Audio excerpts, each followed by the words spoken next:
Assalamualaikum warahmatullahi wabarakatuh. Alhamdulillah,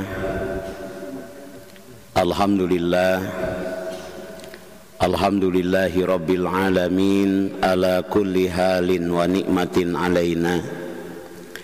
Ya Hanan, ya Manan, ya Dayan, ya Sultan, ya Dzal Jalali wal Ikram.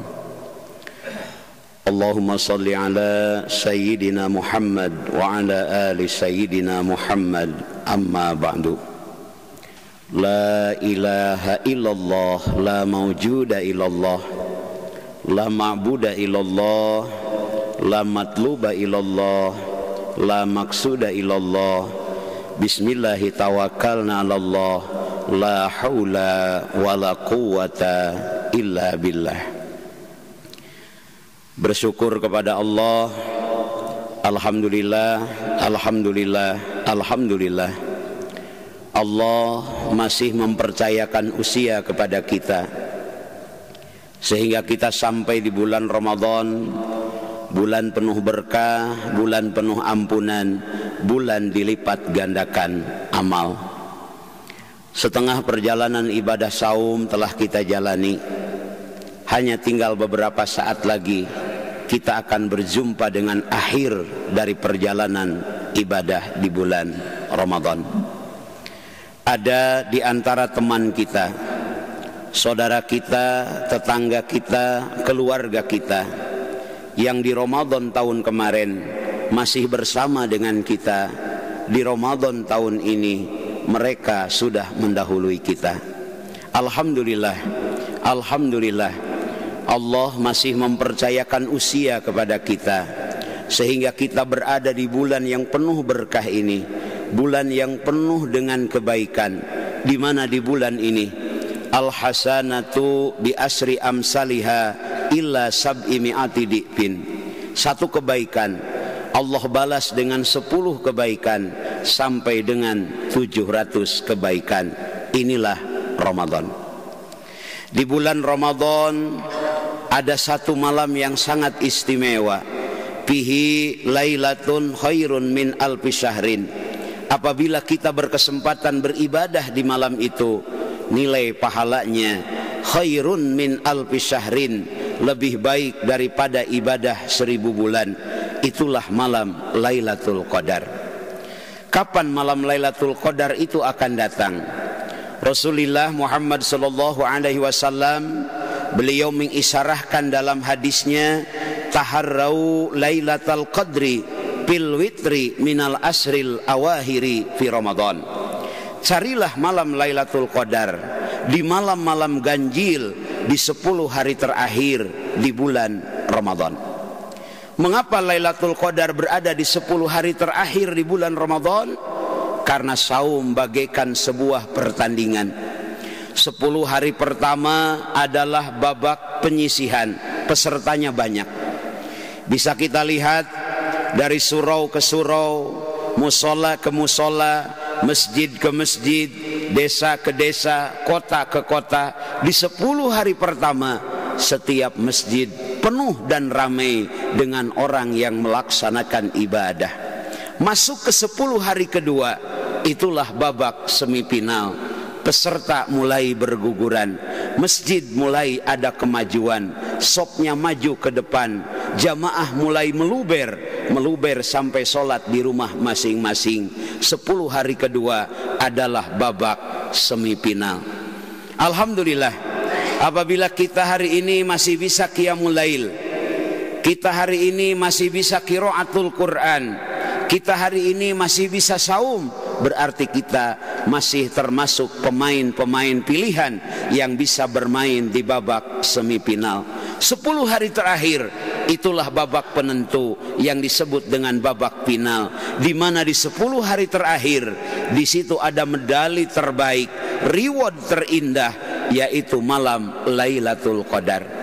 Malam Lailatul Qadar adalah malam kemuliaan. ibadah di malam itu nilai pahalanya lebih baik daripada ibadah 1000 bulan. 1000 bulan setara dengan ibadah 83 tahun, 4 bulan tak pernah berhenti kita ibadah kepada Allah. Artinya apa? Apabila kita berjumpa dengan malam Lailatul Qadar, maka insya Allah selama hidup kita akan diberkahi oleh Allah Subhanahu wa ta'ala. Umat Rasulullah jarang yang usianya di atas 83 tahun. Rasulullah umurnya, usianya hanya 62 tahun sekian bulan. Maka umat Rasulullah sallallahu alaihi wasallam jarang yang usianya di atas itu. Apabila ada yang usianya di atas 63 tahun, berarti reward dari Allah Subhanahu wa taala. Berkesempatan kita ibadah di malam Lailatul Qadar, artinya seumur hidup kita insya Allah diberkahi oleh Allah Subhanahu wa taala. Itulah malam kemuliaan. Hadirin yang dimuliakan Allah, mengapa malam Lailatul Qadar begitu istimewa, begitu mulia? Karena pada malam itu Allah menurunkan Al-Quran. Di dalam Al-Quran Allah berfirman, A'udzubillahi minasyaitonir rajim, Inna anzalnahu fi lailatul qadar.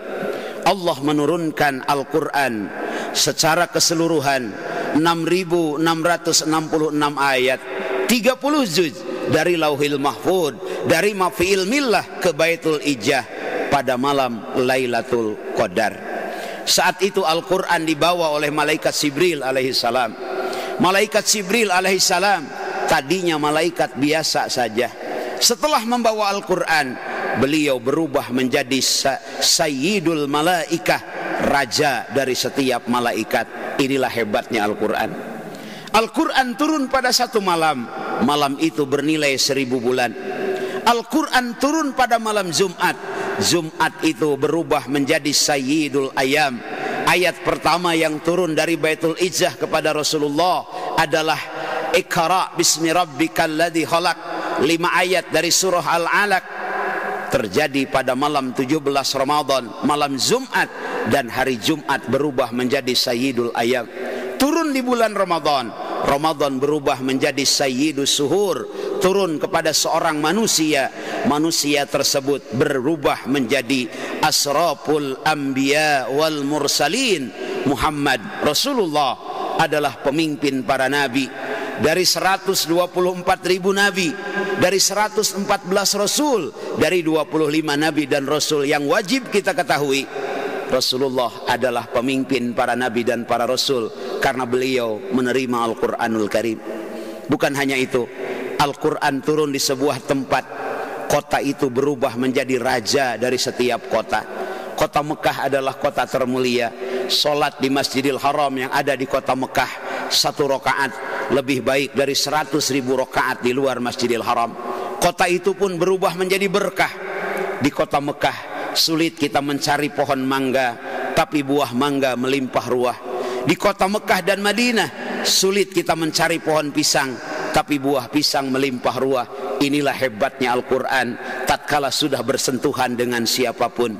Begitupun apabila Al-Quran kita cintai, apabila Al-Quran kita gemar membacanya, bertilawah, apalagi di bulan Ramadan.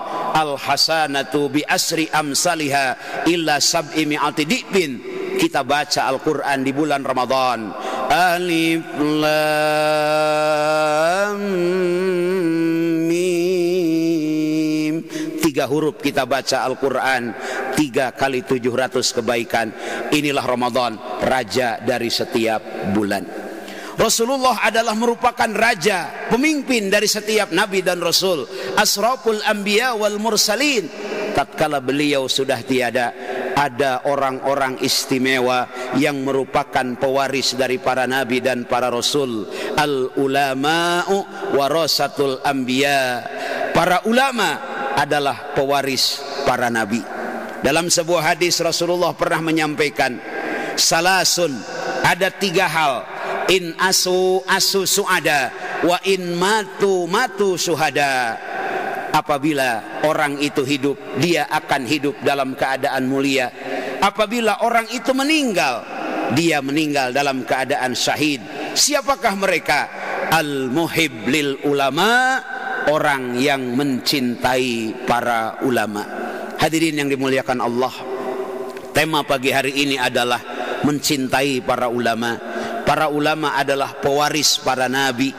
Mereka adalah penerus perjuangan para nabi dan para rasul, terutama penerus dari perjuangan nabi kita, nabi besar Muhammad sallallahu alaihi wasallam. Mencintai para ulama, dua jaminannya: in asu suada, hidup kita akan mulia; wa in matu suhada, suatu ketika tatkala kita harus kembali kepada Allah. Al mautu babun wa kullu nasi dahiluhu, maut adalah pintu, setiap kita akan masuk ke dalam pintu tersebut. Kalau kita cinta kepada ulama, maka insya Allah meninggal dalam keadaan syahid. Siapakah ulama itu?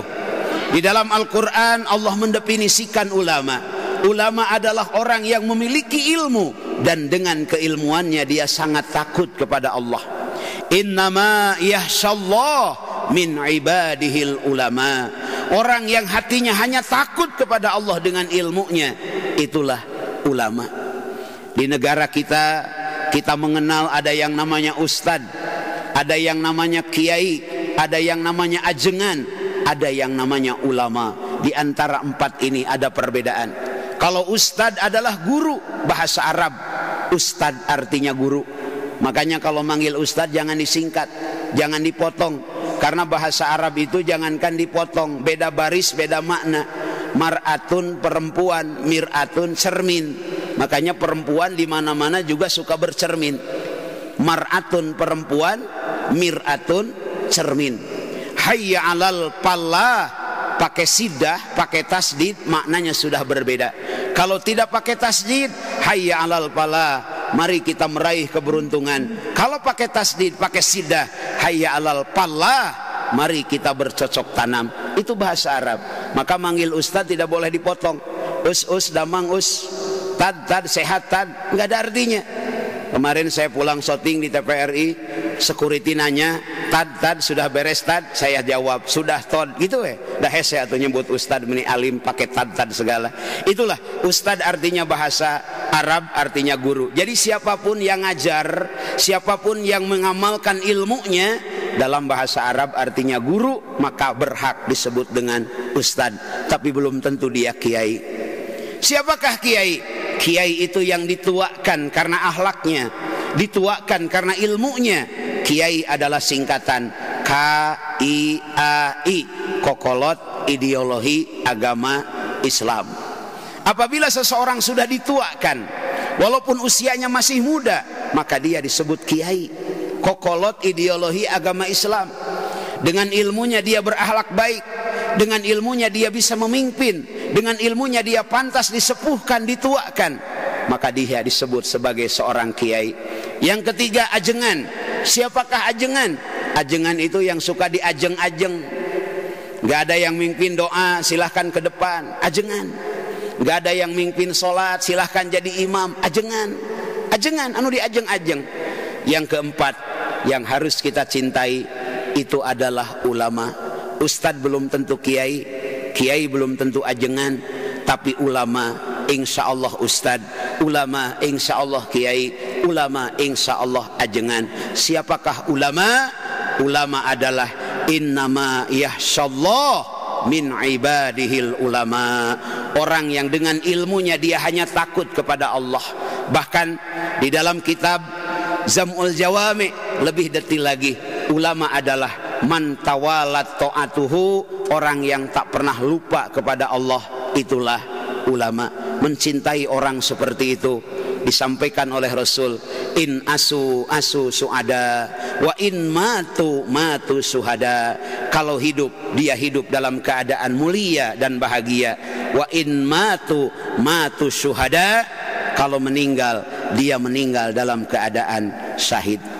Hadirin jamaah salat subuh yang dimuliakan Allah Subhanahu wa taala. Hari ini kita sudah berada di pertengahan bulan Ramadan. Ramadan tahun ini hanya sekali datang kepada kita. Rasulullah di penghujung Ramadan pernah menyampaikan sebuah hadis. di mana dalam hadis itu menyatakan bahwasanya seandainya lau ta'lamuna ummati ma fi Ramadan, seandainya umatku tahu apa yang ada di bulan Ramadan, latamannau ang takuna sannatu kulluha Ramadan, maka umatku akan berharap 1 tahun semuanya adalah Ramadan. Kenapa?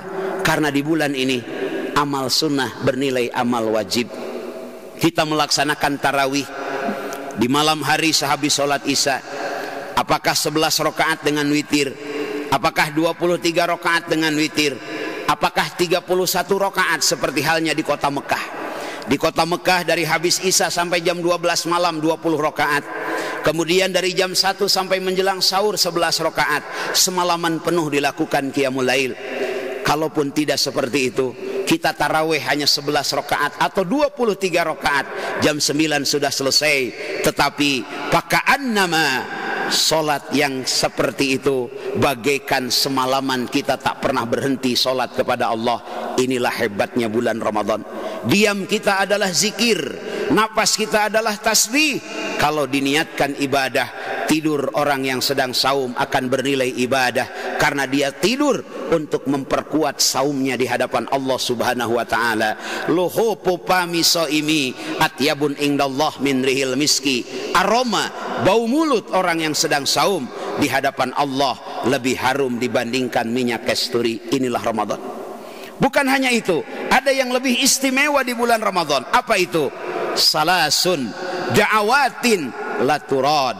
Ada 3 doa kata Allah melalui sabda Rasul, di mana doa itu la turad, tidak pernah ditolak oleh Allah Subhanahu wa taala. Yang pertama, da'watul walid, doa kedua orang tua kepada anaknya. Hadirin yang dimuliakan Allah, sebagai orang tua hati-hatilah dalam berkata kepada anak-anak kita. Khawatir itu menjadi doa, karena doa orang tua tak pernah ditolak oleh Allah Subhanahu wa taala. Kenapa doa kedua orang tua tak pernah ditolak oleh Allah? Karena orang tua begitu berjasa dalam hidup kita. Kita bisa seperti hari ini, punya pekerjaan, punya jabatan, punya kemampuan, punya ilmu. Kita bisa seperti ini karena jasa kedua orang tua kita. Ayah dan ibu kita yang membesarkan kita, mereka rela kurang tidur, yang penting kita nyenyak. Mereka rela kurang makan, yang penting kita kenyang. Rela kehujanan, kepanasan untuk membesarkan kita. Teu aya kaisin anjuk ngahutang keur ngaagengkeun nyakolakeun masantrenkeun urang. Kita bisa seperti hari ini, jasa kedua orang tua kita.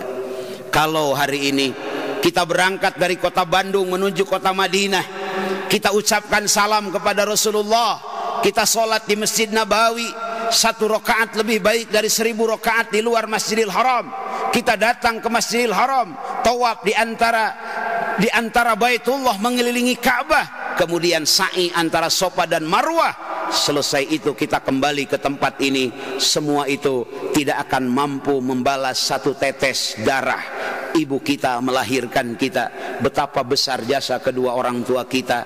Maka dakwatul walid, doa kedua orang tua, tidak pernah tertolak di hadapan Allah Subhanahu wa taala. Yang kedua, doa yang tidak pernah tertolak adalah wa da'watus shaim, doa orang yang sedang saum. Hari ini kita sedang saum, doa-doa kita tidak terhalang, doa-doa kita akan dikabul oleh Allah Subhanahu wa taala. Pak Kiai, saya sudah berdoa, saya sudah bermohon, tapi seakan-akan doa belum terkabulkan. Siapa yang salah? Mungkin saum kita saum yang sifatnya umum. Ada tingkatan saum. Yang pertama saumul am, saum yang hanya menahan diri dari makan dan minum, dan 9 yang membatalkan saum. Al-imsaku anil muftir min turu'il fajri ila ghurubis syamsi ma'aniyah.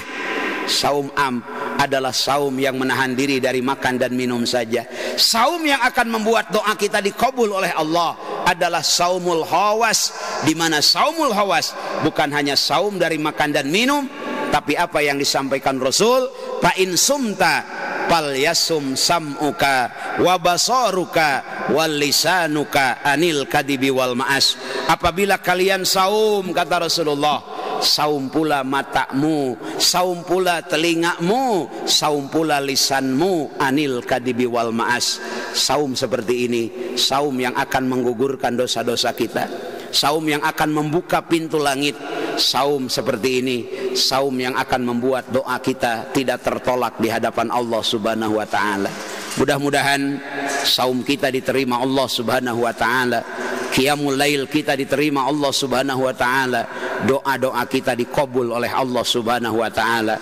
Di penghujung Ramadan kita sampai kepada satu doa yang diajarkan oleh Rasulullah, minal aidina wal faizin. Lengkap dari doa itu adalah Allahumma ja'alna minal aidina wal faizin, atau ja'alanallahu wa iyyakum minal aidina wal faizin. Kita ingin kembali kepada kefitrian, bersih lahir bersih batin melalui Ramadan kita, dan kita ingin termasuk orang-orang yang beruntung di hadapan Allah Subhanahu wa taala. Hadirin yang dimuliakan Allah, mudah-mudahan di hari yang ke-18 ini kita mampu melaksanakan berbagai amaliyah ibadah di bulan penuh berkah ini. Sebentar lagi kita akan masuk ke babak final. Mari kita tingkatkan kualitas saum kita, kita tingkatkan qiraatul Quran kita tingkatkan qiyamul lail kita. Insyaallah keberkahan Allah berikan kepada kita, dan sekali lagi semoga kita berkesempatan berjumpa dengan malam kemuliaan, malam 1000 bulan, yaitu malam Lailatul Qadar. Hadirin yang dimuliakan Allah, itu saja yang bisa disampaikan. Mari kita tanamkan rasa cinta kepada para ulama. Kalau hidup kita ingin mulia dan meninggal kita dalam keadaan syahid. Yang benarnya datang dari Allah, yang salahnya kealpaan saya sendiri. Mohon maaf atas segala kekurangan. Wallahul muwafiq ila aqwamit thoriq. Hudma sofa wada' makadar. Wassalamualaikum warahmatullahi wabarakatuh.